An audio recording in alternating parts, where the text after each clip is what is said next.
Hello, let's talk about binomial exact tests. Binomial exact tests are a type of hypothesis test when we're hypothesizing about a true proportion of a population. This happens when we're dealing with Bernoulli trials, or data that either falls into a success or failure category. For instance, when talking about if we're going to vote for some individual or not, what percentage of a class passes, or genetic traits that you either inherit or don't inherit. This is all Bernoulli trials that allow us to talk about a true proportion of the population that falls within some category. When hypothesizing about this proportion, we use binomial exact tests. Binomial exact tests are new for us, and that they're a discrete type of hypothesis test, meaning that our p-value comes from a discrete process, falling from the binomial distribution that we've seen in the past. This is an interesting test because it's something that we can derive and is very intuitive for how we construct the test and where we get our p-value from. So let's go through that step by step. You'll remember in the past that the binomial distribution allowed us to talk about the probability of seeing any number of successes given an input probability of success in a number of trials. For instance, if I told you that there was a 25% chance of success and I ran 10 trials, the binomial distribution can give you the probabilities that I would experience any number of successes in those 10 trials. However, when we talked about the binomial distribution, we always assumed that we had this true proportion. In the real world, this isn't often the case. All we have are samples. So what do we do when we don't know this true proportion? That's the bit that we're hypothesizing about. Well, we need to adapt our binomial distribution to fit a hypothesis test. Before we get into the actual derivation, I need to remind you about one important bit that we've seen in the past. Remember, whenever we conduct a hypothesis test, we always assume the null hypothesis is true and find the probability of something at least as extreme as our data occurring. We can do this for a one-tailed test, but we tend to often be interested in the two-tailed scenario, which is what we're going to focus on right now. For this test, we're looking for a null hypothesis, which we can assume, and then find the probability of something at least as extreme as our data occurring. The binomial exact test does exactly this as follows. It says, assume we have some true proportion, p sub 0, labeled here, that we are hypothesizing about. If this really were the true proportion, then for a sample of the size that we happen to collect when we got our data, n, we would be able to find the probability of any number of successes occurring via the binomial distribution. We could always generate a binomial with n number of trials, which is our sample size, and a hypothesized true probability of success, p sub 0. From here, we can find the probability of receiving the number of successes that we did, represented via k, in our sample from that binomial distribution. In this case, we're hypothesizing that the true proportion is 0.25. If we were to collect 17 data points, then the probability under the null hypothesis of us collecting 7 successes, as we did, represented here as k, is 0.066845. But this isn't all we need for the p-value. Remember, the p-value is the probability of experiencing something at least as extreme as we did. What does this at least as extreme translate to in our discrete case? Well, we could think of any event being at least as extreme as what we observed if the probability of it occurring in this binomial distribution under the null hypothesis is less than or equal to the probability of the number of successes, k, that occurred in our case. So, for instance, under the null hypothesis, the probability of collecting 8 successes is 0.027852, which is less than the probability of our observed 7 successes that we found in our sample. So, we add this to our p-value. We could even go to the other side for a two-tailed case and see that the probability of 1 success was less than the probability of our 7 that we observed. So how do we get our p-value? Our p-value then is just the sum of all these probabilities. That is, the sum of everything on the left-hand side that is less than the probability of the number of successes that we observed in our case under the null hypothesis, and everything on the right side that also matches this criterion. In this case, our p-value is 0.157. Meaning that under the null hypothesis, assuming the true proportion of success was 0.25, the probability with 17 trials that we would have collected 7 successes or anything more extreme is 15.7%. This interpretation is directly in line with what we've seen in the past.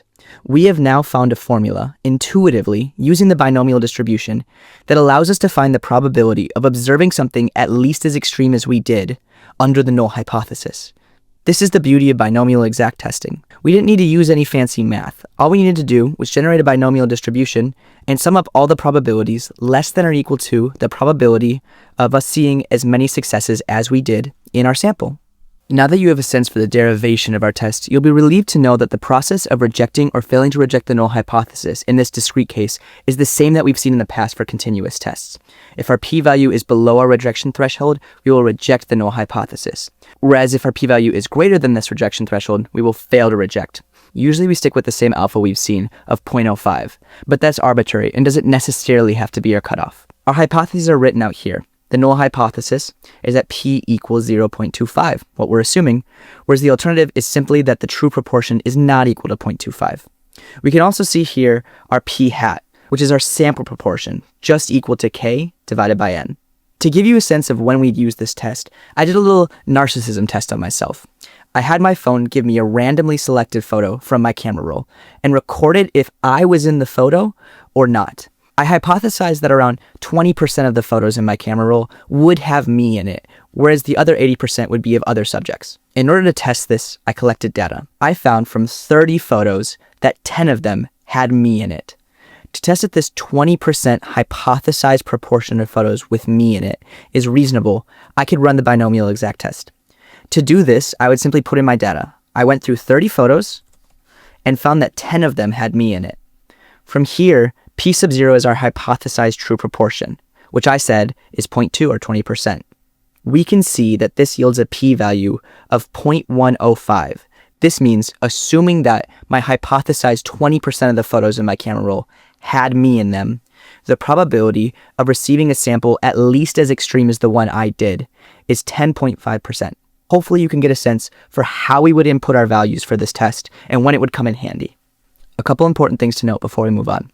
First, this binomial exact test is not historically what statistics students have been taught when dealing with a hypothesized true proportion. They have used instead a normal distribution approximation, but we thought this was more intuitive and accurate. After all, it's called the exact test, and the reason for that is there's no approximations we're dealing with or assumptions.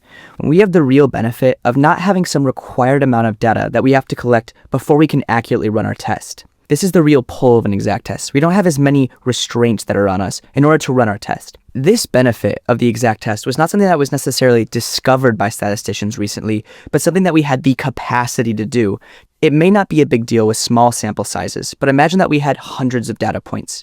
The binomial distribution generated would lead us to have to add up, in some cases, hundreds of infinitesimally small values, all of which contribute to our p-value. Statisticians in the past were not able to get through this problem of p-value calculations being too computationally heavy. But nowadays, computing power is cheap, and Desmos is able to take care of that heavy lifting for us. Before computers did this work, statisticians used the approximation because it had the benefit of using calculus to get past this summation issue.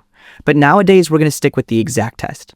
That said, the fact that this is a discrete case leads to a kind of strange property, which is that our p-values aren't continuous. To display this, watch what happens as I change p sub 0, looking at the p-value.